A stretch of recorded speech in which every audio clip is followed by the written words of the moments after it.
नमस्कार दर्शक बंधु। भारतीय राजनीति रे एबे गोटे शब्द बड़ प्रचार हेउछि आउ से शब्दटा हला जंगल राज। से जंगल राज शब्दटी केवल गोटे राजनीतिक स्लोगान नुहे, यह एक भयंकर परिस्थितिर प्रतीक। जेतेबेले राज्य रे आईन भय कमी जाए, अपराधी माने निर्भय हो जाती आउ साधारण लोक माने निज जीवन और संपत्ति को नहीं असुरक्षित भाविबा आरंभ करती। सेतेबेले लोक माने सेही परिस्थिति को जंगल राज बोली वर्णना करती आउ यही वर्णना को राजनीतिक नेता माने निजर लाभ पई व्यवहार करती। दीर्घ समय धरी भारतीय राजनीति रे बिहार और पश्चिम बंग को यही उपमा सहित बीजेपी नेता माने बड़ जोर शोर रे तुलना कर। बीजेपी वरिष्ठ नेता माने निर्वाचनी मंचरू आईन श्रृंखला को बड़ प्रसंग करथिले। विरोधी शासित राज्य मानकू जंगल राज बोली चित्रित करथिले। किंतु ओडिशा रे एबे कोन हेउछि? ओडिशा कोन सेही जंगल राज आड़ को जाउछि कि? आजिर पॉलिटिकल भागवत रे आमे ए संपर्क रे आलोचना करिबा। आपण माने देखु थांतु पूर्व पक्ष। मोर आपण मान को अनुरोध, आम चैनल को लाइक करंतु, सब्सक्राइब करंतु और बंधु मानक सहित अधिक रु अधिक शेयर करंतु।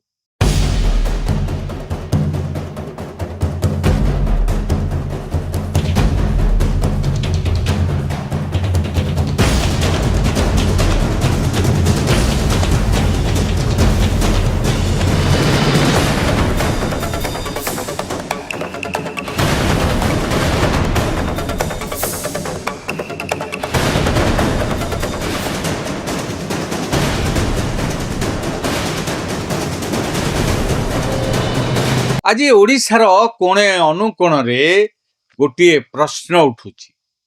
ओडिशा कोण बीजेपी नेता मानक सेही बहु प्रचारित जंगल राज आड़ को आगे जाउछि कि? ओडिशा को दिने शांतिर दीप बोली कहा जाउतला, किंतु वर्तमानर परिस्थिति देखिले मने हुए सेही संज्ञा एबे इतिहास पृष्ठारे सीमित होई रही जाइछि।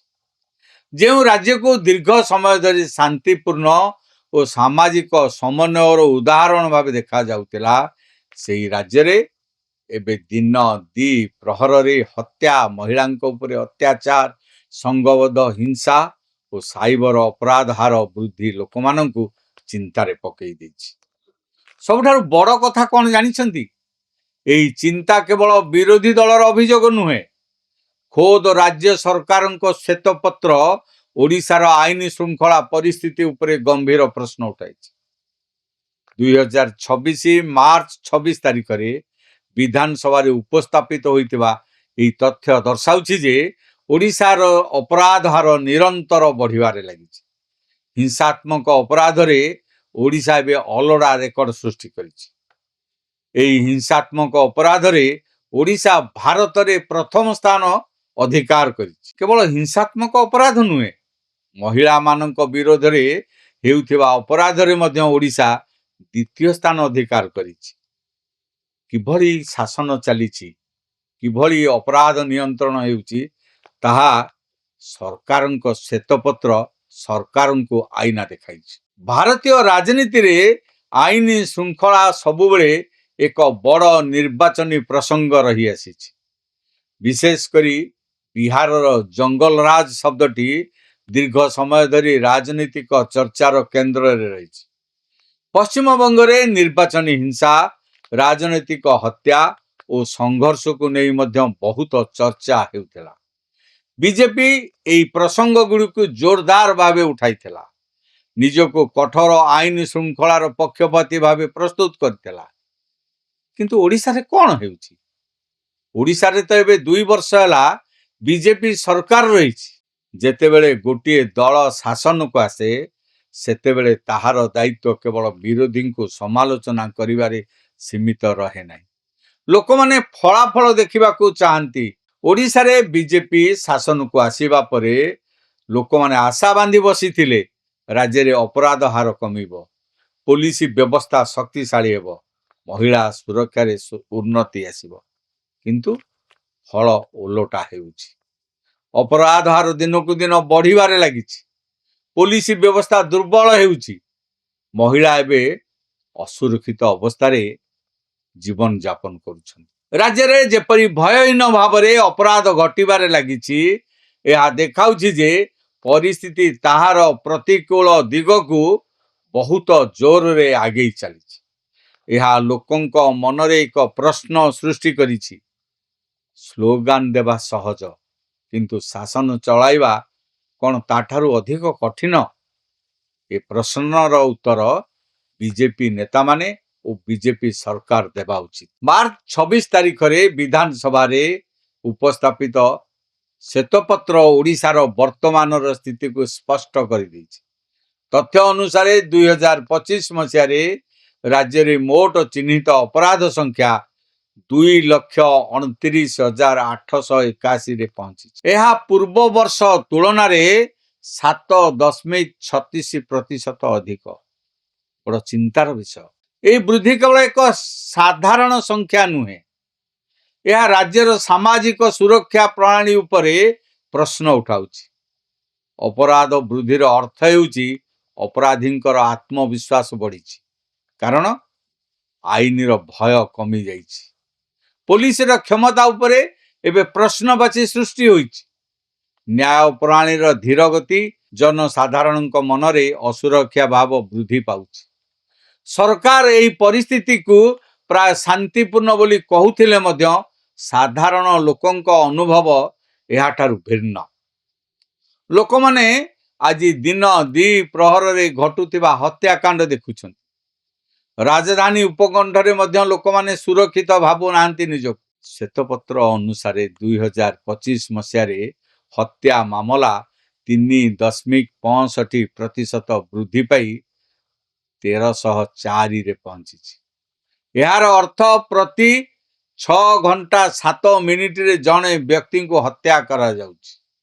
ଦିନକୁ ହାରାହାରି 3.57 ଜଣ ଲୋକ ଜୀବନ ହରାଉଛନ୍ତି। ଏହି ସଂଖ୍ୟା ମାତ୍ର ଗୋଟିଏ ପରିସଂଖ୍ୟାନ ନୁହେଁ। ପ୍ରତ୍ୟେକ ହତ୍ୟା ପଛରେ ରହିଛି ଗୋଟିଏ ପରିବାରର ଧ୍ୱଂସ, ଗୋଟିଏ ମାର ଲୁହ, ଗୋଟିଏ ଶିଶୁର ଅନାଥ ହେବା, ଗୋଟିଏ ସମାଜର ଭୟ। ସରକାର ଉତ୍ତର ଦେବା ଆବଶ୍ୟକ। ଲୋକମାନଙ୍କୁ ସୁରକ୍ଷା ଦେବାରେ ସରକାର କେତେ ସମର୍ଥ ତାହା ସେମାନେ କହିବା ଉଚିତ। ବ୍ରହ୍ମପୁରରେ ଓକିଲ ପୀତବାସ ପଣ୍ଡାଙ୍କ ହତ୍ୟା, ବ୍ୟବସାୟୀ ସୁଧୀର ପାତ୍ରଙ୍କ ହତ୍ୟା, ପୁରୀର କଣାସରେ ଯୁବକଙ୍କୁ ପନିକିରେ ହାଣି ବୁଲେଟ ଚଢ଼ାଇ ହତ୍ୟା, ହିଞ୍ଜିଳିରେ ଧାରଣାରେ ବସିଥିବା ଗର୍ଭବତୀ ମହିଳାଙ୍କୁ ଟାଙ୍ଗିଆରେ ଆଣି ହତ୍ୟା, ଏସବୁ ଘଟଣା ସାଧାରଣ ଅପରାଧ ନୁହେଁ। ଏହା ଦର୍ଶାଉଛି ଯେ ଅପରାଧୀମାନେ କେତେ ନିର୍ମମ ଓ କେତେ ନିର୍ଭୟ ହୋଇ ହତ୍ୟାକାଣ୍ଡ କରୁଛନ୍ତି। ସରକାର ନୀରବରେ ବସିଛି। ଓଡ଼ିଶାର ବର୍ତ୍ତମାନ ଆଇନ ଶୃଙ୍ଖଳା ପରିସ୍ଥିତିକୁ ବୁଝିବା ପାଇଁ ବାଲିଅନ୍ତା ଘଟଣା ଗୋଟିଏ ପ୍ରତୀକ ଭାବରେ ଦେଖାଯାଇପାରେ। ରାଜଧାନୀ ଉପକଣ୍ଠରେ ଜଣେ ପୁଲିସ କନେଷ୍ଟବଳଙ୍କୁ ଶହ ଶହ ଲୋକଙ୍କ ସାମ୍ନାରେ ନିର୍ମମ ଭାବେ ପିଟି ପିଟି ହତ୍ୟା କରାଯିବା ଅତ୍ୟନ୍ତ ଚିନ୍ତାଜନକ। ଏଠାରେ ସବୁଠାରୁ ବଡ଼ ପ୍ରଶ୍ନ ହେଉଛି, ଯେତେବେଳେ ପୁଲିସ ନିଜେ ସୁରକ୍ଷିତ ନୁହେଁ, ସାଧାରଣ ଲୋକ କିପରି ସୁରକ୍ଷିତ ହେବେ? ସୌମ୍ୟରଞ୍ଜନ ସ୍ୱାଇଁଙ୍କୁ ପୁଲିସ ସମ୍ମୁଖରେ ଯେପରି ଲୁହା ରଡ୍, ଲାଠି ସଂଘବଦ୍ଧ ଭାବରେ ଆକ୍ରମଣ ମାଧ୍ୟମରେ ହତ୍ୟା କରାଗଲା, ସେଥିରୁ ଦୁଇଟି ଭୟଙ୍କର ସତ୍ୟ ପ୍ରକାଶ ପାଉଛି। ପ୍ରଥମତଃ, ଅପରାଧୀମାନେ ଆଇନର ଭୟକୁ ଆଉ ମାନୁନାହାନ୍ତି। ଦ୍ୱିତୀୟତଃ, ଭିଡ଼ ମନୋବୃତ୍ତି ଦିନକୁ ଦିନ ହିଂସ୍ର ହେବାରେ ଲାଗିଛି। ଏହାର କାରଣ ହେଲା ପୁଲିସ ବ୍ୟବସ୍ଥା ଭୁଷୁଡ଼ି ପଡ଼ିଛି। ସୋସିଆଲ ମିଡିଆ ଓ ରାଜନୈତିକ ଧ୍ରୁବୀକରଣ ଯୁଗରେ ଭିଡ଼ ହିଂସା ବଢ଼ିବା ଭାରତର ଅନେକ ରାଜ୍ୟରେ ଦେଖାଯାଉଛି, କିନ୍ତୁ ଓଡ଼ିଶାରେ ଏପରି ଘଟଣା ପୂର୍ବରୁ ଅତ୍ୟନ୍ତ ଦୁର୍ଲଭ ଥିଲା। ଏବେ ଏହା ଏକ ନୂଆ ଓ ଭୟଙ୍କର ପରିବର୍ତ୍ତନର ସଂକେତ ଦେଉଛି। ଏହାର କାରଣ କେବଳ ଗୋଟିଏ କଥା, ପୁଲିସ ବ୍ୟବସ୍ଥା ଭୁଷୁଡ଼ି ପଡ଼ିଛି। ଶ୍ବେତପତ୍ର ଅନୁସାରେ ମହିଳାଙ୍କ ବିରୋଧରେ ଅପରାଧରେ ଓଡ଼ିଶା ଦେଶରେ ଦ୍ୱିତୀୟ ସ୍ଥାନରେ ଅଛି। ଏହା ଗୋଟିଏ ଅତ୍ୟନ୍ତ ଲଜ୍ଜାଜନକ ଘଟଣା। 2025 ମସିହାରେ बलात्कार मामला 2994टी रेकर्ड होइछि। जदिओ पूर्व वर्ष तुलन में सामान्य ह्रास देखा जाइछि, किंतु प्रति 3 घंटारे गोटे बलात्कार घटना घटुथिबा राज्यर सामाजिक सुरक्षा पर गभीर प्रश्न उठाउछि। यौतुक निर्यातना, महिला चालाण, घरोई हिंसा, शिशु निर्यातना एसबू मिसी एक भयंकर सामाजिक संकट को इंगित करुछि। सरकार जदि सतरे महिला सुरक्षा को प्राथमिकता देइथांता तेबे पुलिस स्टेशन में महिला डेस्क शक्तिशाली होता, फास्ट ट्रैक कोर्ट रे संख्या बढ़ुता, तदंतर गुणगत मान बढ़ुता, पीड़ितों को मानसिक और आईनगत सहायता मिलुता। किंतु अनेक क्षेत्र में पीड़ित माने न्याय पाई वर्षर परे वर्ष अपेक्षा करुछन। यह कौन सरकार न्याय व्यवस्था?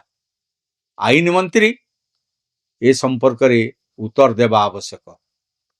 आईन मंत्री निज विभाग छाड़ी अन्य विभाग उपरे अनेक बयान देउछन, किंतु निज विभागर विफलता उपरे केबे बयान देबे ताहा राज्यवासी अपेक्षा करछन। राज्य रे पुलिस मोट 76.52% मामला रे चार्जशीट दाखल करथिबा कथा कहिछि, किंतु हत्या मामला रे केवल 46% चार्जशीट हार अत्यंत चिंताजनक, जहाँकि श्वेतपत्र रे प्रकाश करिसेंति सरकार।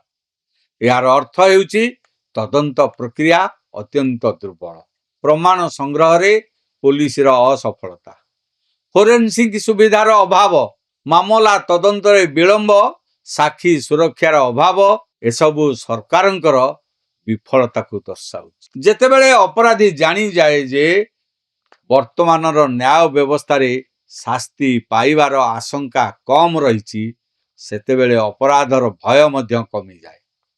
यह अपराध वृद्धिर अन्य एक मुख्य कारण। आजिर डिजिटाल जुगरे अपराधर रूप मध्य बदली जाइछि।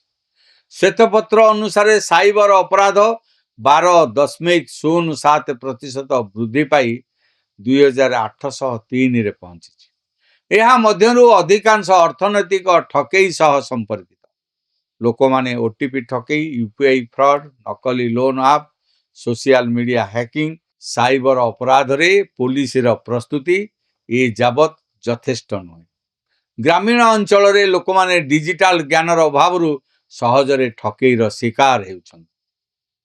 अनेक लोकंक मतरे वर्तमानर स्थितिर एक बड़ कारण हेउछि प्रशासनिक अस्थिरता।